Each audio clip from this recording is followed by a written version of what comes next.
Welcome back to Preserving Our Past, Informing Our Future.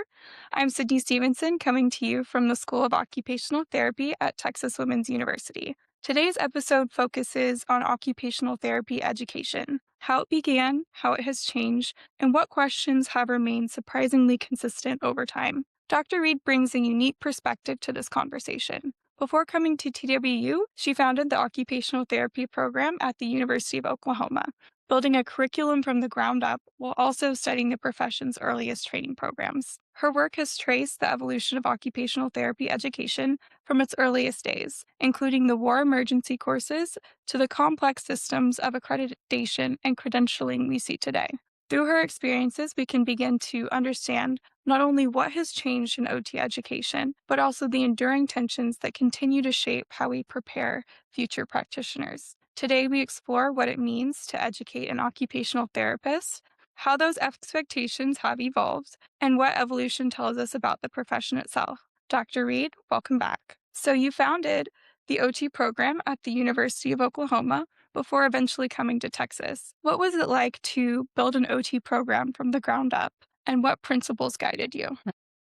This is another example of where the best laid plans of mice and men went astray. When I was first hired, I had about 3 months before I was supposed to report. So I put together what I considered to be a state of the art occupational therapy educational program based on the best practices that I was aware of and had experienced at the University of Washington OT program. Then reality hit. When I got the list of the therapists who were living in Oklahoma at the time, only about 12 out of I don't remember the exact number anymore, were actually practicing. And when I looked at the facilities in which they were practicing, there were only three that I could determine seemed to be practicing OT reasonably at the state of the art process. So I took my grand plan, put it in file 13, and started over. It was evident that the practice of OT was frankly not up to par, that what was called occupational therapy, particularly in nursing homes, was a pottery class, which you could have removed from the nursing home and put on Main Street, and people would have been happy to come in and make some mostly slip type pottery. So it was more a recreational activity, something to keep residents busy, and whatever therapeutic potential it had to be it had to be in the mind of the resident because the person who ran the program was either a nursing aide or somebody who actually ran a pottery program somewhere in the community. So that knocked out the largest percentage of the so-called OT programs. Then there were immediately when I started the program, we got calls from people saying, "Oh, we really would like to have an occupational therapist. We want to keep our patients busy." So obviously, the major problem to start out with was getting some sort of understanding of what OT really was. That meant that some of our students actually were going to be doing their field work in places that had the name occupational therapy on the door somewhere, and that's about the extent. So I was really concerned initially. Some of the students we were able to send out of state, and we had contacts with programs that, were of good quality to go out of state. And we had to do something about increasing the quality of OT in the state. So we had very frank discussions with some of the students that basically They were going to be working with us almost more than with somebody at the facility to upgrade the quality of the OT program at that facility that they were going to be building, and that hopefully then they would be able to use that experience to help upgrade some of the other programs in the state. It did work, but it was a very interesting and challenging process to realize that the quality of OT services was so uneven across the country at that point, and that we were in the middle of it. When just south of the border in Denton was a thriving OT educational program. Mhm. So, it was definitely a learning experience. I was certainly able to use that to advantage in talking about the development of programs. And when we went for accreditation, one of the first things I said is whatever material we submit needs to be available to anyone who wants to use it. Prior to that, the materials that were sent in for accreditation were considered to be private property, only to be used by the accreditation people for the purpose of the accreditation or reaccreditation process. And my immediate reaction was, we are all in this together.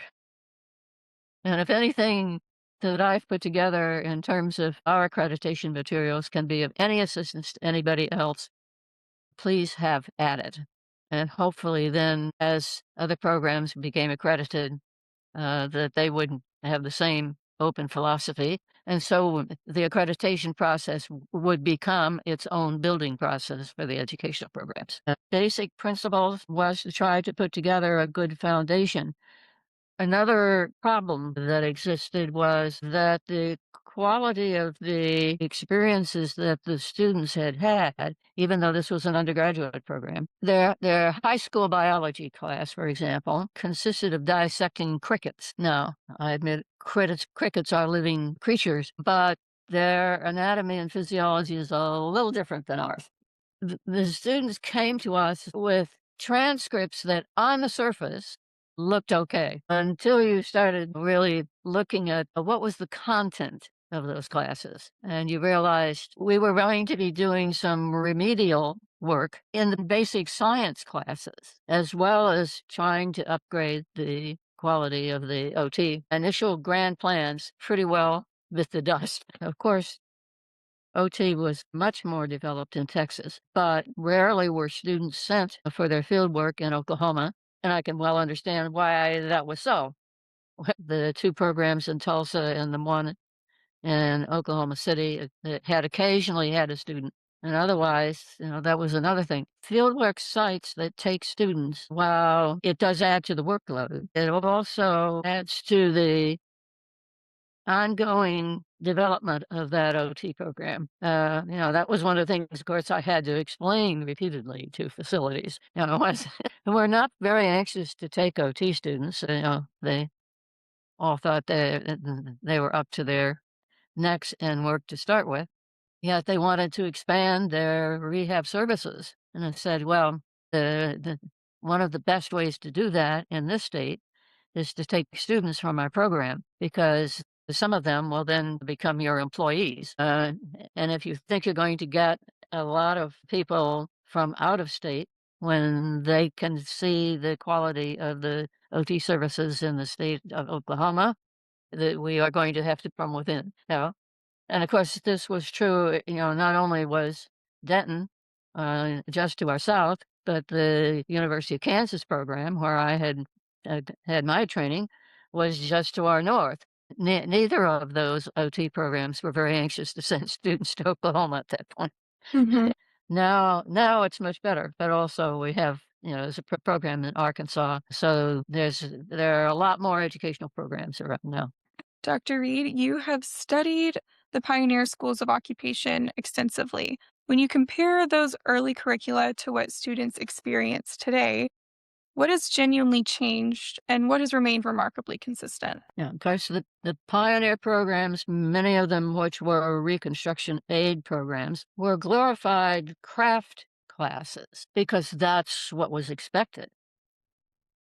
Um, they vary. Well, some of them were as short as 6 weeks. Others went, a few months. But basically, they were designed to either teach or help brush up people's skills in craft activities. Pottery, weaving, needlecraft, leatherwork, woodworking were probably the major things. Some of them did manage to get in an hour or two on hospital ethics, or maybe an hour on what, and of course, the history of OT wasn't very long back then. Hmm. Didn't take very long to teach what was available. But of course, many of these courses had no access to anyone who claimed to be an OT, let alone having had any experience actually working in an OT setting. So what most of them learned was basically arts and crafts and probably learned how to cope with the facilities when they got there. Most of the, of course, the reconstruction aid programs dissolved when World War One ended. So they only existed for anywhere from 6 months to maybe a year and a half. And of those, only four survived for any length of time in the States. And then the one in Toronto. When the accreditation process first started in the early 30s, uh, there was a list of 13 programs that claimed to be offering some sort of OT education, of which 11 actually were reviewed. And again, of those, only four in the U.S. survived: the Boston School, the Philadelphia School, the St. Louis School, and Milwaukee Downer. And notice I said school, not university, except for everything except Milwaukee Downer. Milwaukee Downer was the only one that was a university-based program and had been from the beginning. The other three were started as private schools. And it wasn't until the 1949, what are called the essentials, of accredited program, and for the occupational therapist, we're ahead of the certified OT assistant history until 1958. Um, so the essentials in 49 made it clear that the schools of occupational therapy needed to find a university system which they could join. And so Boston School joined Tufts, Philadelphia School joined University of Pennsylvania. And from then on, well, the next school was when I was at Western Michigan University, which of course originally was the Kalamazoo School of OT, and again was at a state hospital. And so as soon as it became accredited, its next job was to find a university and a college to join. And so that's how it ended up at Western Michigan. When the essentials were first put together in draft form in 1933 and then adopted in 1935, put together what is still basically the blueprint. We've adjusted the drawings, but the basic blueprint remains the same. They're biological, social sciences, the theoretical basis of OT in its various uh, iterations, and the technical activities, which include crafts, arts and crafts, but that has become a very minor portion of the program now. So the pioneer schools probably did not add a lot to our development of a curriculum in OT. But once we started with the accreditation process, we have, as said, maintained that core ideas. And those core ideas really did come to us through social work. Eleanor Clark Sligo did understand the relative importance of that sort of three-legged stool approach to a curriculum. All right. So going back a little bit to the reconstruction aids and the war emergency courses, they're a really fascinating chapter to me. They were shorter programs created just to meet wartime demand. Do you see any parallels between that tension and current debates about entry level requirements? The war emergency students were mostly college graduates. In fact, the prerequisites were that they be college graduates. It turned out a few people probably slipped through who, for one reason or other, had taken college classes but hadn't formally graduated. So that's a big difference, because we're talking basically 1944. So we're still talking about OT as being an undergraduate program. So the students who went through the war emergency classes were, for the most part, going to be a little bit older. And for the most part, they would have had a college education. And they had preference for those who had gone through courses that tended to relate to OT. So we're back to art majors, home ec majors, maybe a few people with psychology. So the fact that the program was 4 months of basically theory and 8 months of field work, as we know it now, it cannot be equated with the standards that the rest of the population had to accept. Also, the field work was in the army hospitals because that's what they were trying, to push. Okay.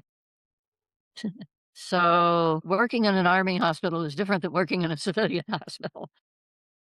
There are just a lot more rules and regulations about what they could and couldn't do. Obviously, they were living on base, wherever their training was, they were living on that army base. So they were not getting any exposure to civilian hospitals.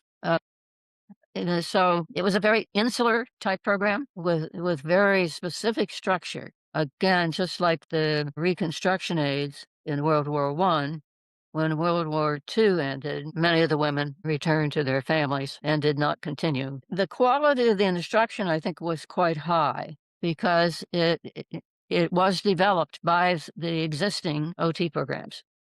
So they they got a very intense 4 months. Now, as you know, one can sit in class and learn a lot, or one can sit in class and not learn a whole lot. But it appears that, this was wartime. So if they had volunteered to participate, they were either in it to stay, or they very quickly realized they were in over their head and withdrew. So we have the only carry through of that program was that some of our educational programs for a number of years did offer what was called advanced standing OT program, in which the admission standard was that the person had a college degree prior to entry. And then the course of study varied quite a bit. Some programs, essentially the advanced standing students and the undergrads were pretty much all in the same class, but there would be slightly different requirements in terms of finishing that class. Others operated separate classes for advanced standing. When we went to the master's level entry, the advanced standing didn't make any sense anymore, so that was the end of that.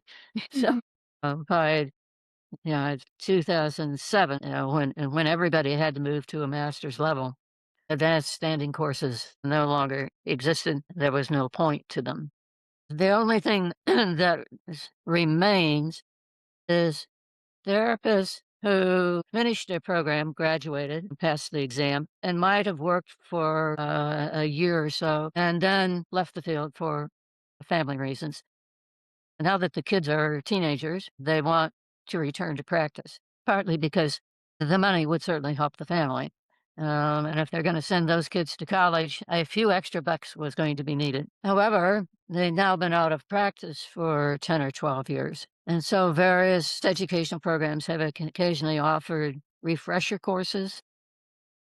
And we tried in the early 70s to put together a refresher course outline. Others have found it more useful to get a job as an OT aide in and essentially learn on the job. And as they gain skills, they could then transfer back up to a staff OT position, or in some cases, an OTA position, if that's the credentials they had. And so the war emergency contributed some ideas about how to condense some education, which we may be using.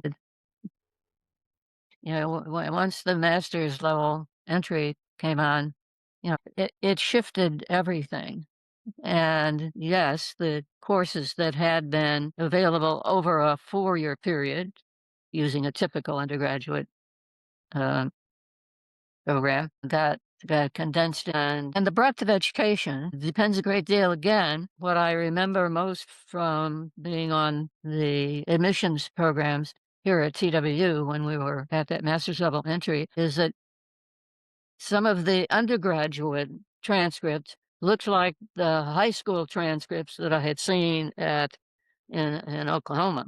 Hmm. So we're back to dissecting crickets. What had passed as basic anatomy and physiology, the anatomy was comparative, basically. Yes, there was a little human anatomy in there somewhere, but mostly we got dogs, cats, and horses, which is better than crickets, but still meant that we had to watch the course descriptions. Looking at the transcript was a good start, but a lousy finish. And when the catalogs became available online, it was a great help, yeah, Hmm. because we could see what the course content appeared to actually include and help students adjust accordingly. When I was in Oklahoma, we were very interested in promoting what we now call DEI. It was just the inclusion program at that point, non discrimination. And again, what we found is that there were students whose grades looked excellent. But when you started working down to what were they actually getting in that education? It was sad. Oklahoma required that schools have certified teachers, but in small communities, they did not exist. Really? Oklahoma has a number of freeman towns that were put together by freed slaves. And you're lucky if they have a high school. Their educational program usually stopped at eighth or ninth grade, and then the students had to go to some neighboring town to finish high school. Or if they had their own high school, they were hard put together teaching faculty of certified teachers mostly. So they had a certified teacher, of a staff of 7 or 8 or 9 people. And so much of, again, the problem was filling in behind. And I would guess if you talk to the faculty about, particularly those that are on the admissions committee, and say, what do you see in the overall admissions? Now, where we have large applicant pools, you know what happened to those people who came from high schools that are not up to par. They simply fell to the bottom of the list. And we were trying to cope with some of that in Oklahoma. And I admit, some of the remedial programs that the university offered, that list sat on my desk Hmm. for ready referral because we had people who they at home they spoke not a foreign language. They spoke the fractured English language. So when they were trying to write progress notes, sometimes it did not look a lot like English. And we knew if they got out in the field work and they wrote notes like that, the facilities were not going to be pleased. So we had to refer them for remedial English. Making up for the biology classes or physiology anatomy classes required us to adjust, but we were not English teachers. We also had students whose reading rate was so low. Um, that even if you only assigned them 10 pages of reading, they were struggling to get through. And if you assigned them, if the chapter was 20 pages, forget it. They were not going to be, it wasn't for lack of trying, it was lack of reading speed and comprehension. And so we frequently had to review the written material before an exam to make sure that they had at least caught some of the pertinent points. Now, I said I haven't taught a course where I had to assign large pages. I've done some fill-in teaching, but it's usually the media classes, which nobody else wants to teach. So I have filled in teaching media classes.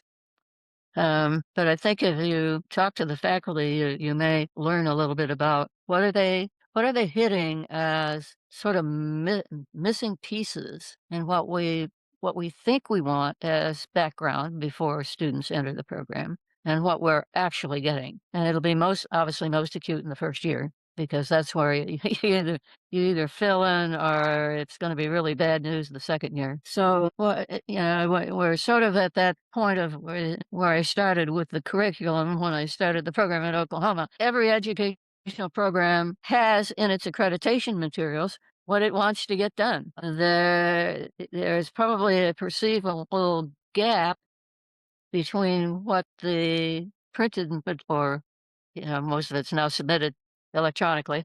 What the idealized program is, whether it's in print or electronic, and what is actually getting done. And your fieldwork people will very quickly tell you where they see the gaps. Mhm. And some of that is inherent, I think, but some of it is real. In some cases, students were taught the material, but they were taught it in a format that's slightly different than the fieldwork supervisor wants to use it. And so it isn't that they don't know it; it's that they don't know it quite in the format that the supervisor would like it used.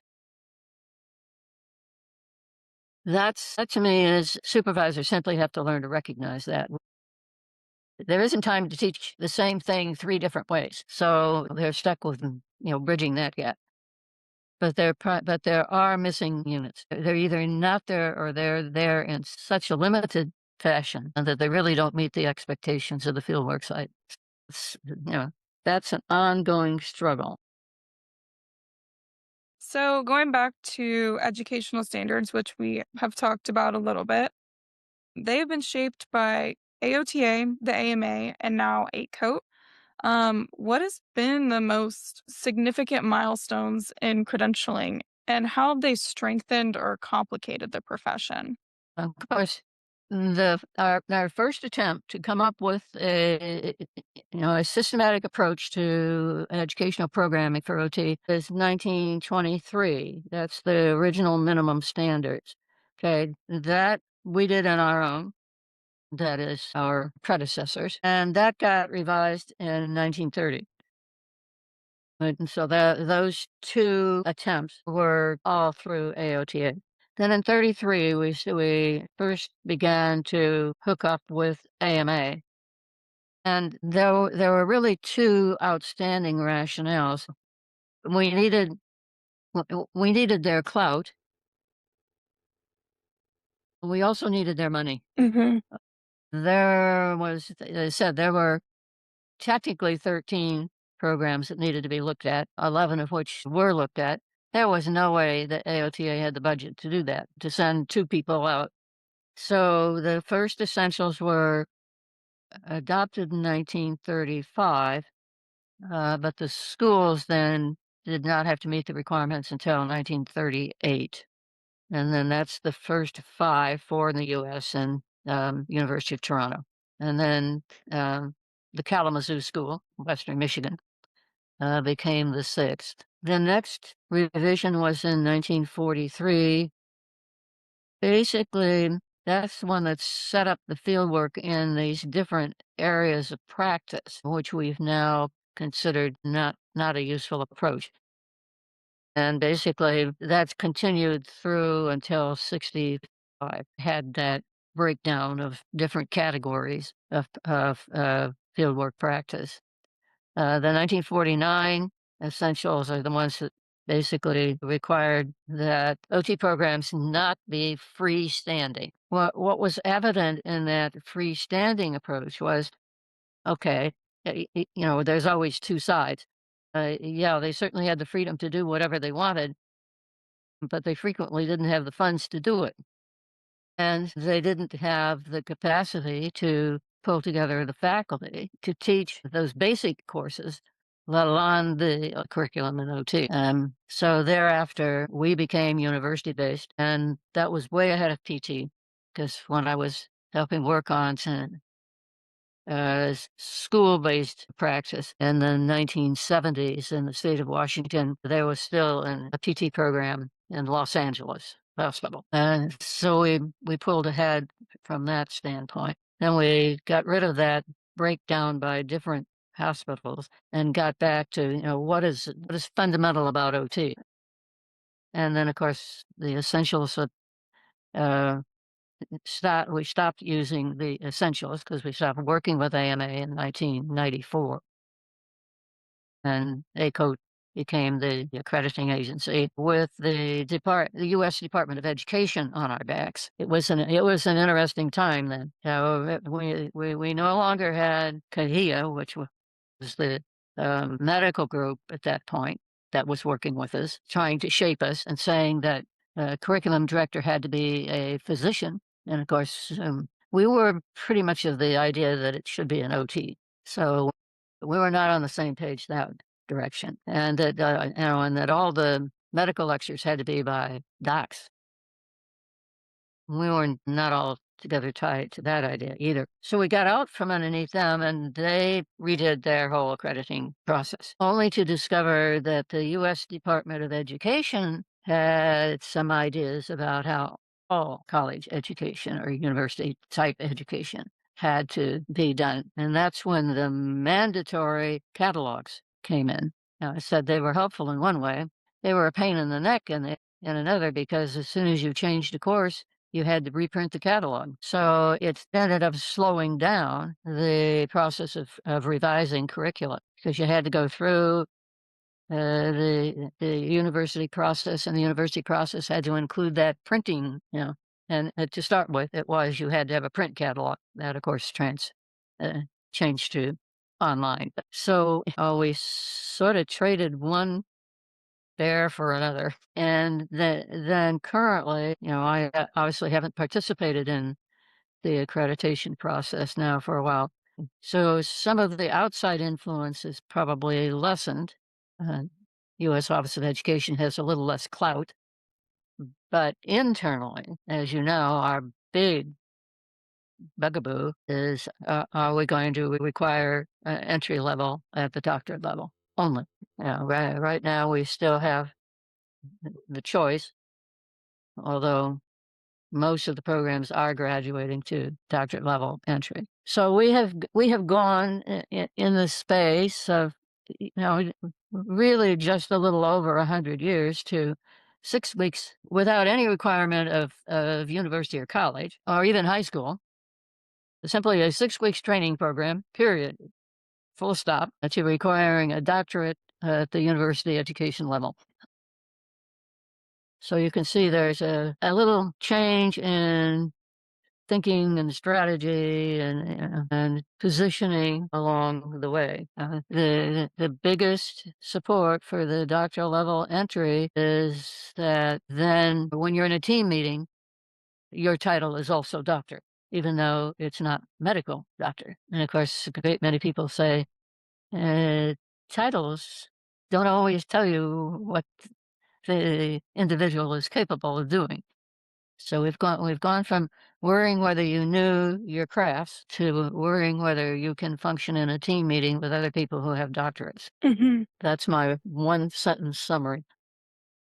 I think that's a great summary. I mean, that's a lot of changes over the years. That's a lot. Yeah. So, at any given time, in other words, when you look at the history of OT, as I've commented, you not only have to know what the society was doing at the time, but you have to understand where our thinking was about ourselves and what the arguments were at any given time. Said when we went from "Do you know how to knit?" Or how to pour ceramic molds to "Do you understand the concept of therapeutic occupation?" Not just filling somebody's time, to being able to function in a team setting with other people, all have doctorates and all have their own territories. So, and we really have to keep paying attention, to what is the critical process. All right. Well, thank you, Dr. Reed, for sharing all of this information with us today. It was incredibly informative. I think there's something so interesting about looking at occupational therapy education across time. While the settings, standards, and credentials have evolved, many of the core questions have remained the same. As we reflect on these themes, we're reminded that today's educational standards are a part of a much larger story, one shaped by those who built programs, challenged assumptions, and worked to define what it means to enter this profession. In our next episode, we'll turn to Dr. Reed's time at Texas Women's University and explore the role that institutions, mentorship, and scholarship play in shaping both practitioners and the profession itself. Join us as we continue on preserving our past, informing our future.